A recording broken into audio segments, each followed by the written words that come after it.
जय श्री राधे, जय श्री राधे, जय श्री राधे, जय श्री कृष्ण, जय श्री कृष्ण, जय श्री कृष्ण। गुरुदेव भगवान की जय, सद्गुरु महाराज की जय, सब संतन की जय, सियापति रामचंद्र की जय, पवन सुत हनुमान की जय। हाँ भैया, शांति के साथ आप सभी लोग अपना अपना स्थान ग्रहण करें और प्रभु श्री राम जी की कथा को श्रवण करेंगे। प्रभु श्री राम जी की कथा में प्रसंग चल रहा है मनु और शत्रुपा जी का। तो चलिए, कथा श्रवण करने से पहले, शुरू करने से पहले थोड़ा सा ध्यान दें कि बड़ी से बड़ी विपत्ति से बचने का उपाय क्या है। बड़ी से बड़ी विपत्ति से बचने के लिए उपाय क्या है कि देखो भैया, हमारे सामने हमारे जो दुख आते हैं, परेशानियां आती हैं, विपत्ति आती है, तो आप ये समझ लीजिए हमारे लिए वो कहीं न कहीं जो है ना बड़े शुभ संकेत हैं। ऐसा क्यों? ऐसा इसलिए कि जिसने जिसने विपत्ति उठाई है, परेशानियां उठाई हैं, उन्होंने ही अच्छा भी समय देखा है। ये जितने भी कठिन से कठिन मेरे सामने दुख आए, कष्ट आए, वो सब भगवान की कृपा से होता है। सब कुछ सब उन्हीं परम पिता परमेश्वर की कृपा से होता है। जब तक उनकी इच्छा नहीं होती है, तब तक न हमको न आपको कोई भी जो है ना परेशानी का मुकाबला नहीं करना पड़ता। जब उनकी कृपा जब होती है, जो भी हो, अच्छी हो या खराब हो, लेकिन ये तो निश्चित है, जब विपत्ति आती है, बहुत बड़ी परेशानियां आती हैं, तो आप समझ लीजिए वो हमारे लिए शुभ ही संकेत है। पर ऐसा भी हो जाता है, बगैर प्रभु की, ईश्वर की कृपा से कभी भी कुछ नहीं होता है। हमारे और आपके करने से कुछ नहीं होगा। हम अगर चाहें कुछ को परेशान कर लें, कोई नहीं परेशान करता। हम चाहें उसको क्या कर दें, आसमान पर पहुंचा दें, कोई नहीं कर सकता बगैर उसकी मर्जी से। तो जो भी होता है भैया, सब उन्हीं की कृपा से होता है। चाहे हम कितना भी कोई उपाय करें। देखिए, ध्यान दीजिए, एक सेठ जी थे, उदाहरण के लिए सुनिए। एक सेठ जी थे, बहुत ही पैसे वाले थे, धनवान थे, हर तरीके से संपन्न थे, और उनके एक बेटी थी। कौन था? एक बेटी थी। और बेटी जो थी बहुत ही अच्छी आदत की, नेक आदत की थी, ईश्वर पर भरोसा रखती थी और बहुत स्वाभिमानी थी। तो उन्होंने जब बेटी की शादी की और बेटी के लिए जब घर ढूंढा, तो बहुत अच्छा परिवार मिला उनको, बहुत ही अच्छा, हर तरीके से संपन्न, किसी भी प्रकार की कोई कमी नहीं। जो लड़का बेटी के लिए देखा, यानी दामाद, वो बहुत ही ईश्वर के ऊपर भरोसा रखने वाला और बहुत ही स्वाभिमानी, बहुत बहुत सुंदर, बहुत अच्छी आदत का लड़का, बहुत ही बढ़िया। सेठ जी ने सोचा कि यहाँ पर सब कुछ बढ़िया है, किसी भी प्रकार की कोई कमी नहीं है, सब संपन्न है, तो यहाँ पर जो बेटी मेरी बहुत ही सुखी रहेगी, बहुत सुखी रहेगी। ये विचार कर लिया आपसे। शादी हो गई, बेटी ससुराल पहुंच गई, बड़ा अच्छा उनका सब कुछ चल रहा है, समय व्यतीत हो रहा है। कुछ समय के बाद ऐसा हुआ कि ईश्वर की कुछ ऐसी कृपा हुई कि उनका समय जो है ना खराब आने लगा, उनका समय जो है ना खराब आने लगा। बहुत ही परेशानियां उठानी पड़ने लगीं, बहुत दिक्कतें आने लगीं, बहुत बड़ी समस्या उन लोगों के सामने आ गई। यहाँ तक हुआ कि कहा नहीं जाता है किस किस प्रकार की उनके सामने परेशानियाँ आ गई, लेकिन वो दामाद जो था उनका बहुत ही स्वाभिमानी था और ईश्वर पर भरोसा रखने वाला था। वो यही सोचते रहते थे, वो लड़का यही सोचता रहता था कि जो कुछ भी हो रहा है सब उन्हीं की कृपा से, ईश्वर की कृपा से हो रहा है। और इस बात को देख देख करके ये सेठ जी और सेठानी दोनों बहुत परेशान रहते थे। बेटी को देखते थे और दामाद को देखते थे, बहुत ही परेशान रहते थे कि क्या किया जाए क्या न किया जाए, कुछ समझ में नहीं आता है। तो वह यही सोचते रहते थे कि हम अपनी बेटी के लिए क्या करें। तो एक दिन उनके पत्नी ने कहा कि बेटी को वहाँ पर बहुत परेशानी है, तो कुछ उसकी जो है ना हेल्प कर दी जाए, हेल्प कर दो। तो सेठ जी ने उन्होंने कहा कि हमारी बेटी के लिए किसी प्रकार की कोई मनाही नहीं है, हमारी जो भी बेटी हमसे कहेगी या कहे आ करके, वो सब कुछ हम कोई मदद करने के लिए उनकी तैयार हैं और खुशी से आकर के ले जाए, हमारी बेटी खुश हो जाए।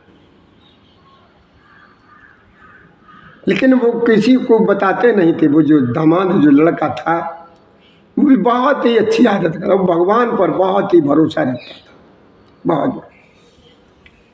एक दिन क्या हुआ कि सेठ जी कहीं अपने काम की खातिर बाहर जाने के लिए तैयार हुए। इधर सेठ जी बाहर गए और एकदम पीछे से ही दामाद जी आ गए। तो जैसे ही सास ने अपने दामाद को देखा तो देख करके बहुत प्रसन्न हुई, बहुत प्रसन्न हुई अपने दामाद को देख कर। दामाद जी को बड़े आदर भाव से सत्कार से घर में बिठाला, भोजन कराया, बड़ी शांति के साथ बड़े अच्छी प्रकार से भोजन कराया। और मन में ये सोचा कि दामाद जी आए, अगर हम इनकी कुछ मदद करेंगे, कुछ देंगे तो ये लेंगे नहीं, ये लेंगे नहीं। तो उस सासू जी ने विचार किया कि ऐसा किया जाए कि इनके लिए जो है ना कोई मिठाई बनाई जाए। तो उन्होंने देखिए मोती लड्डू चूर के जो ना कहे जाते हैं, बहुत बढ़िया मिठाई तैयार की और जितने भी लड्डू थे उन प्रत्येक लड्डू में एक एक सोने की अशर्फी रख दी। ये मिठाई तो लेते चले जाएंगे और वहाँ जाकर के देखेंगे तो ये खुश होंगे प्रसन्न होंगे, उनका कुछ काम चलेगा। लेकिन देखिए भगवान की कृपा देखिए, ईश्वर को देखिए। दामाद जी जब घर से गए तो वो मिठाई का डिब्बा जो है ना सासू जी ने अपने दामाद को दे दिया, कह दिया कि इसको ना आप लेते जाओ और बेटी को दे देना। जब वो रास्ते में चले हैं तो एक हलवाई की दुकान पड़ी रास्ते में। हलवाई की दुकान पड़ी तो उन्होंने अपने दिमाग में सोचा कि हमारी सासू जी ने एक मिठाई का डिब्बा दिया है, उस मिठाई के डिब्बे को जो है ना इस हलवाई की दुकान पर बेच दिया जाए, उससे कुछ जो पैसे आएंगे उससे काम चलेगा। वो डिब्बा जो था उन्होंने हलवाई को दे दिया और हलवाई ने उन्हें पैसे दे दिए और दामाद जी थे घर चले गए। अब इधर क्या हुआ कि जो सेठ जी बाहर गए हुए थे, बाहर से लौट करके आए तो वही हलवाई की दुकान रास्ते में पड़ी। तो उनके मन में आया कि देखो घर जा रहे हैं, जिस काम के लिए आए थे वो काम भी हो गया है, तो चलो कुछ मिठाई लेते चला। तो उन्होंने उस हलवाई से कहा, तो हलवाई ने उन्हें मिठाई दे दी और वही वाला डिब्बा दे दिया जो सासू जी ने अपने दामाद को लड्डू मोती चूर के जो है ना दिए थे, वही डिब्बा दे दिया। अब सेठ जी घर पर आए, घर पर जैसे ही आए तो सेठ जी ने वो डिब्बा जो निकाला मिठाई वाला और अपनी पत्नी की तरफ बढ़ाया, तो जैसे ही पत्नी ने देखा कि ये तो वही डिब्बा है जो हमने दामाद जी को दिया था, ये तो वही डिब्बा है। अब जैसे ही वो डिब्बा उनके हाथों पहुंचा, डिब्बे को खोला, उन्होंने एक लड्डू फोड़ा तो उस लड्डू में वही सोने की असर भी निकली। तो सेठ जी ने कहा कि ये क्या है? तो उन्होंने सेठानी ने, उनकी पत्नी ने उनसे कहा कि देखो दामाद जी आए थे तो ये लड्डू जो है ना मैंने बनाए थे, उनको ये एक एक इन लड्डुओं में असर पे रख दी थी कि जिससे घर पर ले जाएंगे और वहाँ पर ये लड्डुओं को निकालेंगे, जो कुछ देखेंगे तो इनमें जो निकलेगी तो कुछ इनका काम बनेगा, इनको मदद मिल जाएगी। ये देखो अच्छा। अब देखिए होनहार की बात, होनहार की बात, ये सब भगवान की बात है। सब ईश्वर जिस पे जो कुछ करते हैं वो दोनों लोग सोच रहे हैं, वो भी लाला भी सेठ जी भी सोच रहे हैं कि देखिए, और भगवान पे देखिए जिसको मदद करानी होती है, मेरे परम पिता परमेश्वर अगर तुम्हारी कोई मदद कर रहा है, हेल्प तुम्हारी सहायता कर रहा है, तो भगवान ही ने उसको ये आदेश दिया है, उसके मन में बैठ करके ये कहा है कि जाओ मेरा भक्त परेशान है और तुम जाकर के उसकी मदद करो जाकर के। ऐसे कोई नहीं किसी की मदद करता। जब भगवान उसके मन में हृदय में बैठते हैं, प्रेरणा देते हैं, तब उसका मन होता है इलावा में इसकी कुछ मदद करें। उदाहरण के लिए तो ईश्वर जो है ना जिसके साथ जो करता है, ये मन में विचार करके दृढ़ प्रतिज्ञा कर लेनी चाहिए कि हमें जो कुछ भी मिल रहा है, मेरे साथ जो कुछ भी हो रहा है, दुख हो रहा है, तकलीफ हो रही, परेशानियां हो रही, आराम मिल रहा है, सब मेरे ईश्वर की कृपा। उनके बगैर कुछ नहीं होता। पता नहीं कितनी जल्दी वो राजा से रंक बना दे और रंक से वो राजा बना। साक्षात तुम देख लीजिए, महाभारत को देख लीजिए, दुर्योधन कितना बड़ा राजा था, कितनी बड़ी सेना थी, सब कुछ था उसके पास। दुर्योधन के पास महाभारत में सब कुछ था उसके पास, लेकिन एक पल नहीं लगा, जरा सा समय नहीं लगा, क्या हुआ। और देखिए जो कौरव जी थे, नहीं जे अर्जुन भीम नकुल सहदेव ये थे, इनके पास कुछ भी नहीं था, इनके पास कुछ भी नहीं था। तो इनके पास, जिनके पास कुछ नहीं था उनके पास सब कुछ हो गया, और जिनके पास सब कुछ था उनके पास कुछ भी नहीं रहा। अब ये दुर्योधन जो है ना, एक पल में जो है ना खत्म हो गया, क्योंकि उसके साथ भगवान नहीं थे, ईश्वर नहीं थे, उसके साथ ईश्वर नहीं थे। और अर्जुन, ये जो पांडव थे, इनके पास कुछ नहीं था, इनके पास सब कुछ हो गया कि इनके पास इनकी तरफ ईश्वर थे, भगवान थे। तो ये जो है ना, उस परम पिता परमेश्वर पर भरोसा रखिए, उनके हो जाइए, कुछ भी हो जाए, कितनी भी परेशानियां हो, आप उनको छोड़िए मत। यही अपने अंदर विचार करके चलिए, ये भगवान मेरी परीक्षा ले रहा है, ये भगवान मेरी जो कुछ भी कर रहा है, मेरी भगवान की ही इच्छा से सब हो रहा मेरे साथ। तो सबसे बढ़िया और आसान ये उपाय ये कि यही है, हर विपत्ति का समाधान यही है कि ईश्वर के ऊपर भरोसा रखें, ईश्वर के ऊपर भरोसा रखें। अगर ये तो कोई कह नहीं सकता कि ईश्वर नहीं है, ईश्वर के अलावा जो है ना दूसरी कोई शक्ति नहीं है।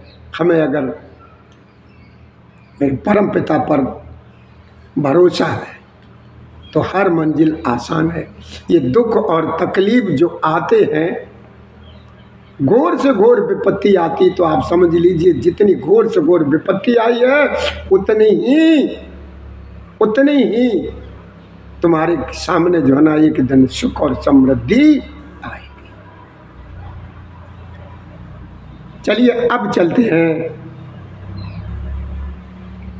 कथा की तरफ। जो प्रसंग चल रहा था, मनु और शत्रुपा जी का प्रसंग चल रहा था, तो उसमें कल बाबा ने जो चौपाई में लिखा है,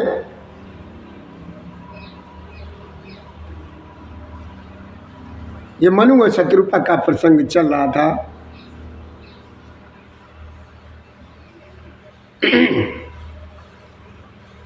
तो भैया हमारी तरफ से सभी लोगों से हाथ जोड़ करके मेरी यही प्रार्थना है कि मेरे ठाकुर पर, मेरे ईश्वर पर आप पूरी तरीके से भरोसा रखिए। आपके सामने किसी भी तरह की कोई समस्या नहीं आएगी। अगर कोई समस्या आ रही है तो सब उन्हीं की कृपा से हो रहा है सब। अब जो है ना, चलिए चलते हैं। कल जहाँ कथा में विराम लगाया था वहीं चलते हैं। उससे पहले जो है ना, हम 1 मिनट की इजाज़त चाहेंगे कि भैया हमारी तरफ से एक आप सभी लोगों से मेरी हाथ जोड़ करके प्रार्थना है कि यार अगर आप पहली दफ़े इस वीडियो को देखेंगे इस चैनल को देखें तो भैया इसको सब्सक्राइब जरूर कर दें, जिससे आपको नई नई कथाएं प्रत्येक दिन आपको इस शिवधाम आश्रम से श्रवण करने को मिलती रहे। जय श्री राधे, जय श्री कृष्ण गोविंद हरे मुरारी, हे नाथ नारायण वासुदेवाय नमः। ओम नमो भगवते वासुदेवाय नमः।